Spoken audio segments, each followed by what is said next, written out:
বিসমিল্লাহির রহমানির রহিম। আজকে কেন্দ্রীয় যুব দলের কর্মসূচি, এই কর্মসূচি শার্শা থানা যুবদল, পৌর যুবদলের ডাকে আজকে আমরা এখানে এসেছি।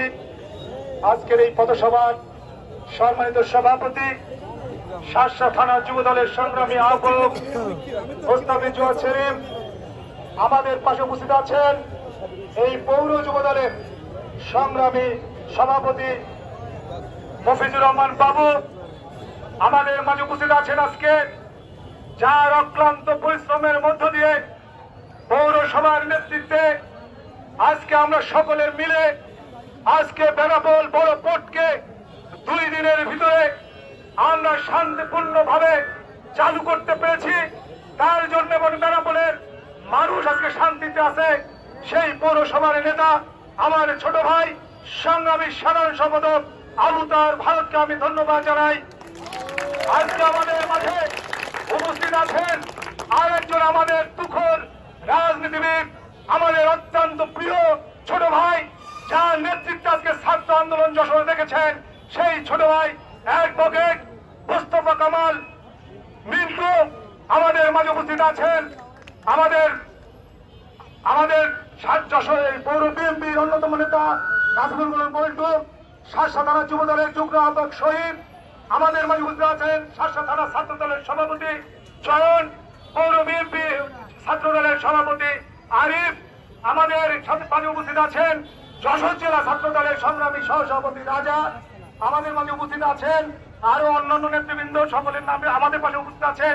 আমার শার্শা থানা যুব দলের যুগ্ম আহ্বায়ক জাহিদ সহ আপনারা যারা সকল উপস্থিত হয়েছেন, আমি কেন্দ্রীয় যুবদলের পক্ষ থেকে আমাদের মাঝে উপস্থিত আছেন বেনাপোল ইউনিয়ন বিএনপি সভাপতি আলমগীর, সাধারণ সম্পাদক আমাদের কাশেম সহ বিভিন্ন পর্যায়ের নেতৃবৃন্দ সকলকে জানাই আমার পক্ষ থেকে সালাম, আসসালামু আলাইকুম। আজকে বেনাপোলের পরিবেশ দেখে মনে হচ্ছে এই আওয়ামী লীগ আমাদের বিরুদ্ধে অত্যাচার করে নাই। আজকে বেনাপোলের পরিবেশ দেখে মনে হচ্ছে, আমাদের কর্মীদের দেখে মনে হচ্ছে আজকে আলিম বেনাপোলে মারা যায়নি। আজকে দেখে মনে হচ্ছে রিন্টু পঙ্গুত্ব বরণ করেছে। আজকে বেনাপোলের পরিবেশ দেখে মনে হচ্ছে আজকে আওয়ামী লীগ আমাদের বিরুদ্ধে অত্যাচার করেনি। বন্ধুরা আমার, আজকে আওয়ামী লীগ যে রাস্তা হাঁটছে, আওয়ামী লীগের আজকে আল্লাহর কাছে শুকরিয়া আদায় করা উচিত। সর্বপ্রথম অনুরোধ ছিল যে সন্ত্রাসী আজকে বিএনপির মতো অত্যাচার করেছে তাদের ঠ্যাং ভেঙে হসপিটালে 3 মাস বেড়ে শুয়ে রাখার জন্য। আজকে সেটা আমরা করি নাই, কারণ আমরা কুত্তা কামড়ালে কুকুর, যে কুকুর কামড়ায় সে কুকুর, আমরা মানুষকে কামড়াতে চাই না। কিন্তু একটি কথা বলতে চাই, যদি বেশি বাড়াবাড়ি করেন পায়ের একটা নলি থাকবে না, ইনশাআল্লাহ একটা নলিও থাকবে না পায়ে। বহুত অত্যাচার করেছেন আমাদেরকে, আবারও শুনছি ঐক্যবদ্ধ হচ্ছেন, 15 আগস্ট পালন করবেন। আজকে 32 নম্বরের সামনে দিয়ে যখন আসছিলাম তখন দেখলাম 32 নম্বরের দৃশ্য, আপনাদের একটা কুকুরও নাই ওখানে, একটা কুকুরও দেখলাম না আমরা ওখানে। সমস্ত ছাত্র জনতা ওখানে উৎসব বিজয় উল্লাস করছে। আজকে বলতে চাই, বাংলাদেশে বিজয় উৎসব পালন হবে এই 15 আগস্ট। এই 15 আগস্ট বিজয় দিবস, শোকের দিবস না। কারণ এই বাংলাদেশের মানুষকে স্বাধীনতার ডাক দিয়ে এই শেখ মুজিব নিজের পরিবারকে বাঁচানোর জন্য পাকিস্তানের হানাদের কাছে আত্মসমর্পণ করেছে। আজকে তদ্রূপ তার মেয়ে আজকে বাংলাদেশের মানুষের রক্ত পিপাসু, হাজার হাজার ছাত্রদের রক্ত খেয়ে আজকে বাংলাদেশের মানুষকে বিপদগামী করে, অর্থনীতিকে বিপদগামী করে, আওয়ামী লীগের কর্মীদেরকে বিপদগামী করে আজকে পালিয়ে গিয়েছে। আজকে বাপ তৈরি করেছিল বাকশাল, আজকে মেয়ে 17 বছর বাকশাল তৈরি করেছে। আজকে আজকে তার পরিণতি দেখেছেন। আজকে সালমান এফ রহমান দাড়ি কেটে মাথায় কলম দিয়ে নৌকার মধ্যে পালিয়ে থাকে। বড় বড় তো বহুত কথা বলছিস, বহুত বড় বড় কথা বাংলাদেশের মানুষ শুনেছে। আজকে সৎ সাহস হলো না নিজের বাসায় থাকার। আজকে লুঙ্গি পরে দাড়ি কেটে আজকে কলম লাগায় তুমি নৌকার মধ্যে পড়ায় রয়েছো। নৌকাও তোমার আজকে রেহাই দেয় নাই। সেই নৌকায় পড়ায় রয়েছে, নৌকা তোমার রেহাই দেয় নাই। বন্ধুরা আমার, আনিসুল হক আরেকটা শয়তান।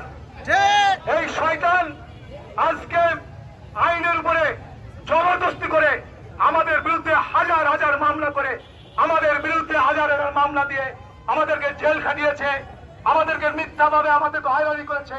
আমরা জেল খেটেছি দিনের পর দিন এই হারামির জন্য। আমরা এই দুই হারামির ফাঁসি চাই। আপনার ফাঁসি চান তো? আজকে একটা কথা মনে রাখবেন, আজকে আপনি আমি এই বিজয়ে নিয়ে আসিনি। আমরা 17 বছর সংগ্রাম করেছি, আমরা শেখ হাসিনাকে তাড়াতে পারি নাই। কিন্তু এই ছাত্র জনতা নিজের বুক পেতে দিয়ে, নিজেকে আত্মহত্যা দিয়ে আজকে বাংলাদেশকে হাজার হাজার মানুষের রক্তের বিনিময়ে, ছাত্রদের বিনিময়ে, রক্তের বিনিময়ে আজকে বাংলাদেশ স্বাধীন হয়েছে দ্বিতীয়বার। এই স্বাধীনতাকে রক্ষা করতে হবে, এই স্বাধীনতাকে রক্ষা করতে হবে। সকলকে ঐক্যবদ্ধ ভাবে আপনারা তাদের যে চাওয়া পাওয়া সেটাকে আমাদেরকে রক্ষা করতে হবে।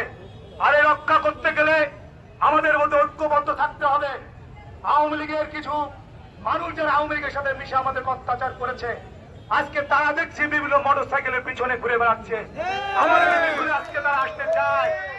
আজকে আপনারা জানেন কেন্দ্রীয় বিএনপি আমার জনাব তারেক রহমান স্পষ্টভাবে বলে দিয়েছেন, এই ধরনের সুবিধাবাদীকে যারা আশ্রয় দেবে তাদেরকে চিহ্নিত করে দল থেকে বহিষ্কার করা হবে। এই ধরনের দুষ্কারীদের আপনারা প্রশ্রয় দেবেন না, প্রশ্রয় দেবেন না। আমরা যথেষ্ট, এই 17 বছর আমরা কষ্ট করেছি, আমাদের যথেষ্ট মানুষ হয়েছে। আমাদের এই ধরনের মানুষ নিয়ে এসে দলের ভিতর বিশৃঙ্খলা সৃষ্টি করতে আমরা চাই না। বন্ধুরা আমার, আপনারা সজাগ থাকবেন। এই আওয়ামী লীগ কিন্তু বাংলাদেশকে আবারও একটা সারা বিশ্বের কাছে একটা খারাপ নজির সৃষ্টি করতে চায়। আপনাদের এলাকায় যদি কোনো হিন্দু ভাইরা থাকে তাদেরকে আপনারা সবসময় পাহারা দেবেন। যদি আপনাদের গ্রামে গঞ্জে কারো মন্দির থাকে তাহলে আপনারা কমিটি করে সেই মন্দিরকে আপনারা পাহারা দেবেন। কোন অবস্থায় যেন আওয়ামী লীগের দুষ্কারিতা তারাই ঘর অঘটন ঘটাই দিয়ে আমাদের বিরুদ্ধে যেন কোনো অপপ্রচার না করতে পারে।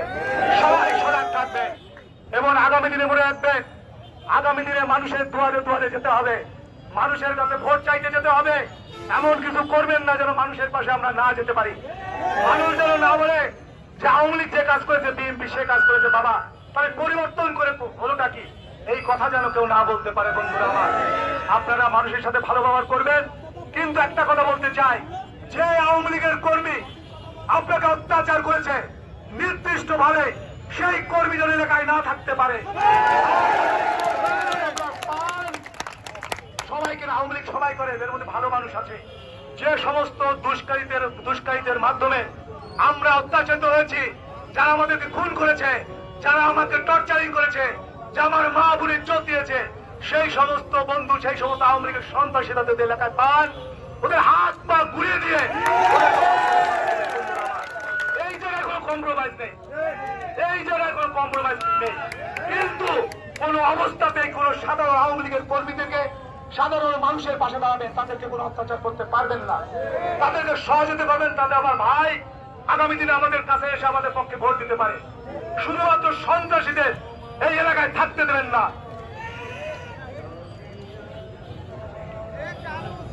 আর এই ধরনের কর্মীদেরকে, এই ধরনের আওয়ামী লীগের সন্ত্রাসীদেরকে যদি আমাদের